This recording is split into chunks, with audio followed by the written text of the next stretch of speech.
Welcome back, everybody, to another deep dive. Mm. Today, we are going way beyond just reading the headlines Yeah. and really getting into what makes a city livable, Hmm. especially, if you're thinking about maybe taking a leap, moving abroad, Yeah. or even if you just love to kind of explore the world, from the comfort of your own armchair. That's right. Armchair travel. Yeah, exactly. We're going to be dissecting this fascinating report. Okay, cool. It's the ECA International's Location Ratings Report. I have heard of this. Oh, yeah, you know it. Yeah. And let me tell you, it's packed full of really, really fascinating insights. You bet. One thing that really jumped out at me was that one Asian city has been absolutely dominating the most livable list Hmm. for a whole decade. Interesting. So 10 years running Wow. at the top. That's impressive. Yeah. That's right. Singapore has been #1 for expats in Asia for 10 years straight. 10 years. 10 years in a row. And this isn't just, some kind of fluke or coincidence. Mm. It really speaks to a commitment to creating a high quality of life, For sure. for the people who live there. Yeah, So 10 years at the top, that's seriously impressive. it is. What are the key factors that have allowed Singapore to maintain this position for so long? Well, I think one major factor, and they highlight this in the report, is safety. Okay. Singapore has one of the lowest crime rates globally. Really? Yeah, it's really amazing. Just 222 crimes per 100,000 people, Wow. according to the report. So that makes it incredibly safe for residents and visitors alike. Right. They also have this incredibly modern and efficient infrastructure, which just makes getting around the city a breeze. That's great. And of course, their healthcare system is top-notch, easy access for all residents. Right. And I think those are some of the big ones. And you combine that with political stability, Yeah. all of those things kind of create an environment where people feel, comfortable and confident about, Putting down roots. putting down roots. Exactly. It's like they've cracked a code for a smooth and stress-free lifestyle. Yeah. But are there any trade-offs to this level of control and efficiency? I mean, is there a point where things become too organized? Right. Maybe at the expense of some spontaneity or cultural vibrancy? That is such a great question. And I think it's a conversation that comes up, anytime you talk about Singapore. Yeah. It excels in these practical areas, safety, efficiency. Right. But some would argue that it lacks the grittiness or the, unpredictable charm of cities that maybe prioritize artistic expression or Yeah. something like that over, perfect pavements. Right. It really depends on your personal priorities, I think. Yeah, for sure.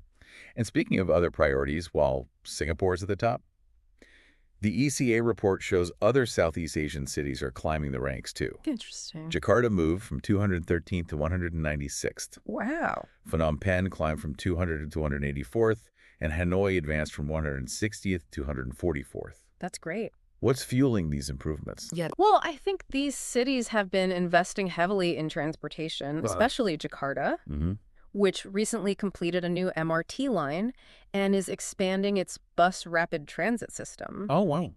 Yeah, so that's making a big difference. And then access to quality healthcare is also improving Okay. with new hospitals and clinics popping up. And I think there's also a recognition of the importance of leisure and well-being for residents. Yeah. So they're creating more green spaces and recreational facilities. Yeah. So it seems like they're really taking kind of a holistic approach to city development. That's great. Yeah. Not just focusing on attracting expats, but on, Mm-hmm. creating a better environment for everyone. Exactly. Yeah, for sure. Now, looking at the broader Asian picture, Mm-hmm. are there any other notable standouts besides Singapore? Oh, absolutely. Yeah. Tokyo comes in at number 2 globally. Wow. Wow, which, really demonstrates Japan's commitment to quality of life. Yeah. And then several Chinese cities like Shenzhen, Xinan, and Wuhan have made just incredible progress, What kind of progress? especially in infrastructure. Oh, okay. Shenzhen, for instance, their high-speed rail network, Yeah. now connects it to over 60 major cities across China. Wow. It's incredible, That's amazing. making travel so efficient. And they've also been attracting renowned international schools, which is, Right. a big draw for expat families, Yeah, of course. offering excellent options for education. Makes sense. Yeah, So it seems like Asia's really a hotbed for livability right now. it is. But let's not forget about the rest of the world. Right. The report lists cities like Wellington, Adelaide, Brisbane, Osaka, Eindhoven, Yokohama, Sydney, and Bern as global contenders. It's a great list. What makes these cities stand out in terms of quality of life? Well, it's such a wonderfully diverse group, Yeah. each offering, a unique blend of factors. Okay. Wellington, for example, is known for its stunning natural beauty and, that laid-back Kiwi culture. Yeah. Adelaide boasts a thriving art scene and a Mediterranean climate. Yeah. Brisbane offers that kind of balance of, urban excitement and outdoor adventure. Yeah. Well, Osaka's renowned for its culinary delights and vibrant street life. I love Osaka. Yeah. Eindhoven is a hub for technology and design. It is. Yokohama blends history with modern living. Mm-hmm. Sydney captivates with its iconic harbor and beaches. Of course. And Bern enchants with its charming medieval architecture and stunning alpine backdrop. Yeah. It's really incredible. It's really about, personal preference. It really is. Yeah. So listener name, feeling inspired to pack your bags yet? With so many incredible cities out there, it's hard not to be. Right. It all comes down to what you prioritize. That's right. Is it safety and efficiency like in Singapore? Right. A balance of urban and natural environments like in Brisbane? Mm-hmm. Or maybe a rich cultural scene like in Adelaide? So many choices. It's definitely something to think about. What do you think makes a city truly livable for you? Yeah. Let us know. Let us know. We might even dive into your dream city in a future episode. That's right. Thanks for joining us for another deep dive, and we'll see you next time. See ya!